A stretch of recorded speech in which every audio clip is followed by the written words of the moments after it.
Hello, my name is Ariel and I am the Environmental Education Specialist for the City of Escondido. Today we are going to observe what happens in a watershed when it rains. Do you know what a watershed is? A watershed is an area of land made up of mountains and valleys where all the water drains into a single location. That location can be a creek, a lake, or even the ocean. Watersheds connect people and nature by bringing water from one place to another, and everyone, including you, lives in a watershed. If you live in the city of Escondido like I do, then it is very likely that you live in the Escondido Creek watershed. Our watershed begins at Lake Wolford and travels 26 miles west through the city of Escondido, through nature preserves such as Elfin Forest and San Elijo Lagoon, until it reaches its final destination, the Pacific Ocean. Actions that we take in the city affect other areas of the watershed, even though they may seem far away from us. So today, I'm going to use my watershed model here to demonstrate how we affect our watershed. As you can see, I have set up my watershed model to represent the city of Escondido. Up here in the mountains is Lake Wolford, where our watershed begins.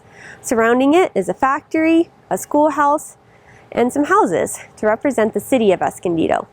Cities will often build holes in the edges of sidewalks, like this one here, called storm drains, in order to prevent flooding. When it rains, water enters the storm drains from the streets and sidewalks and flows through tunnels underneath the city into the nearest body of water, which in our case will be the Escondido Creek right here. Across the creek, we have a farmhouse to represent the agriculture that happens around the city. And at the end of our watershed, we have the San Elijo Lagoon and the Pacific Ocean. Let's observe what actions people take in the watershed. How do you think these actions will affect it? Sue goes out to check the plants on her farm and decides that they need fertilizer in order to grow big and strong. Sue thinks that the more fertilizer she puts out, the bigger and stronger her plants will be. However, that's not necessarily true, and Sue ends up putting out way too much fertilizer. Taylor works at the factory across town and drives his car there every day.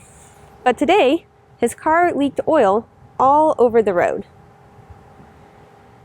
And Taylor didn't notice it till he got to work, where he stopped to fix it. The schoolhouse hired Max to paint it green, and he paints it very nicely. However, while he was painting, he trips over a paint can and the paint runs into the street before Max could stop it. Down the street, Ellen decides to wash her car today. And she parks it in the driveway and washes it with soap and water. And when she is using the hose to rinse off her car, soapy water runs down her driveway and into the street. Marcy is the dog walker for the entire neighborhood. And every day she goes out and walks the dogs. But today she forgot to bring the bags that she uses to pick up the dog poop. And the dogs end up pooping all along the sidewalk. Carlos, on his way home from school, eats a granola bar and drinks some juice. And when he is finished with the snack, he doesn't see a trash can, but instead leaves his trash along the side of a road. Now I want you to take a good look at our watershed here. Does it look very clean to you? No, it doesn't. That's because everything we left out on the watershed is a pollutant. And pollutants are anything considered dangerous to the environment. So trash, chemicals such as paint and oil, bacteria like the ones found in dog poop, and nutrients from fertilizer are all considered pollutants. Now let's observe what happens to these pollutants left outside when it rains. So, you said do not spray very well.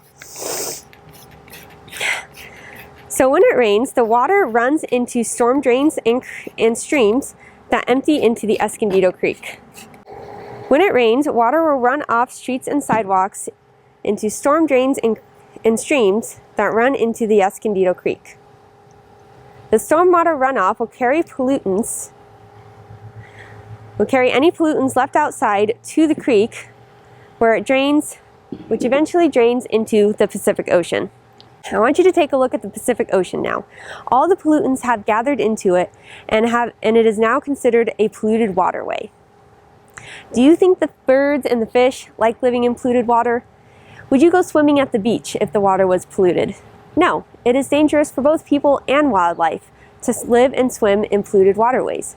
Beaches across San Diego County are often shut down after rainstorms to prevent people from swimming and getting sick. But the birds and the fish and the other wildlife, they can't leave. This is their home. As you can see, the actions in our community affect what happens to the water and wildlife that live downstream, no matter how far inland we live. However, there are actions that we can take to prevent watershed pollution. Can you think of any actions that you could take to keep our watersheds safe? Well, some actions you could do would be to pick up trash, recycle cans and bottles, make sure everything goes where it's supposed to go, because only rain goes in the storm drain. And remember, watersheds connect people and nature by bringing water from one area to another, and everyone, including you, lives in a watershed. Thank you for doing your part to keep the Escondido Creek watershed safe for everyone.